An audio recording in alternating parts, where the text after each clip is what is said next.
বনি ইসরায়েলের এক মহিলা একদিন সে হজরত মুসা আলাহিসাল্লামের দরবারে আগমন করল। তারপর বড়ই করুণ কণ্ঠে বলল, হে আল্লাহর নবী, আমি একটি বিরাট পাপ কাজ করে ফেলেছি। অবশ্য এই জন্য আমি খোদার নিকট আকুতি মিনতি করে তওবা করেছি। জানি না তিনি আমার তওবা কবুল করেছেন কিনা, তবে আমার নিশ্চিত বিশ্বাস আপনি যদি আমার পক্ষ থেকে তওবা কবুল করার জন্য আল্লাহর দরবারে ফরিয়াদ জানান, তবে অবশ্যই আমার তওবা কবুল হবে। তুমি কি এমন পাপ কাজ করেছ যার কারণে তুমি এত ভীত হয়ে পড়েছ? মহিলা উত্তরে বললেন, আমার পাপ বড়ই সাংঘাতিক ধরনের পাপ। কারণ আমি কেবল ব্যভিচার করেই ক্ষান্ত হইনি, এর ফলে যে সন্তান জন্ম নিয়েছিল তাকেও আমি নিজ হাতে গলা টিপে হত্যা করেছি। তাই আমি ওই পাপের দরুন অস্থির হয়ে পড়েছি। মহিলার কথা শোনা মাত্র হজরত মুসা আলাহিসাল্লামের চেহারা ক্রোধে রক্তবর্ণ ধারণ করল। মুখমণ্ডলে গভীর উদ্বিগ্নতা ফুটে উঠল। উজ্জ্বল দীপ্ত চোখ দুটোতে যেন বিদ্যুৎ চমকাচ্ছে। শিরায় শিরায় তখন উষ্ণ রক্তের প্রবাহ।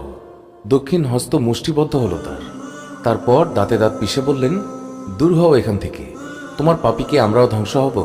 হজরত মুসা আলাহিসাল্লামের রাগের মাত্রা বুঝতে পেরে মহিলা তৎক্ষণাৎ সেখান থেকে চলে গেল। সে এখনো তার বাড়িতে পৌঁছতে পারেনি। এমন সময় হজরত জিব্রাইল আলাহিসাল্লাম ওহী নিয়ে হজরত মুসা আলাহিসাল্লামের নিকট আগমন করলেন। বললেন, ওগো আল্লাহর নবী, আল্লাহ রাব্বুল আলামিন আপনাকে প্রশ্ন করেছেন, ওই মহিলার চেয়েও বড় পাপী এবং তার কাজের চেয়েও নিকৃষ্ট কাজ জগতে আছে কি?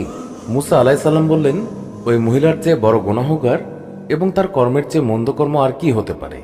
জিব্রাইল আলাহিসাল্লাম বললেন, হ্যাঁ, ওই মহিলার চেয়ে খারাপ এবং তার কাজের চেয়েও নিকৃষ্ট কাজ আছে।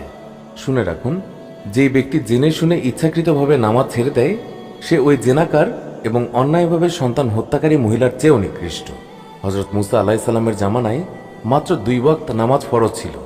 সেই 2 ওয়াক্ত নামাজ তরককারী ব্যক্তি যদি একজন বদকার এবং আপন সন্তান হত্যাকারী মহিলার চেয়েও নিকৃষ্ট হয়, তবে আমার উপরে 5 ওয়াক্ত নামাজ ফরজ হওয়া সত্ত্বেও আমরা যদি তা পরিত্যাগ করি, তাহলে আমরা কত বড় জঘন্য এবং নিকৃষ্ট তা সহজেই অনুমান করা যায়। যদি কোনো স্ত্রীলোক জিনা ব্যভিচারে লিপ্ত হয়, তবে তার স্বামীর চরম অসন্তুষ্ট হয়ে তাকে তালাক পর্যন্ত দিয়ে দেন। কিন্তু বহু মুসলমান এমন রয়েছেন যাদের স্ত্রীরা আদৌ নামাজ পড়ে না, অথচ এই জন্য তাদের মনে কোনো আফসোস নেই। তারা এই বিষয়টিকে অতি সহজভাবে মেনে নেয়। তারা মনে করে নামাজ না পড়লেও তেমন কি এসে যায়। নাউজুবিল্লাহ। আমরা আমাদের হককে আল্লাহর হকের চেয়ে বড় মনে করি। মনে রাখবেন, বেনামাজি স্ত্রী জেনাকারী স্ত্রীর চেয়ে কোনো অংশেই কম জঘন্য নয়। বারবার বোঝানো এবং আন্তরিক চেষ্টা চালানোর পরেও যদি সে নামাজ পড়তে শুরু না করে, তবে এইরূপ স্ত্রীকে পরিত্যাগ করাও সওয়াবের কাজ। তবে এই কথাও ঠিক যে বেনামাজি স্ত্রীকে পরিত্যাগ না করে যদি তাকে সাথে নিয়ে আল্লাহর রাস্তায় বের হয়ে নামাজি বানানো যায়, তবে নিঃসন্দেহে সেই স্বামী আরও বেশি সওয়াবের অধিকারী হবেন।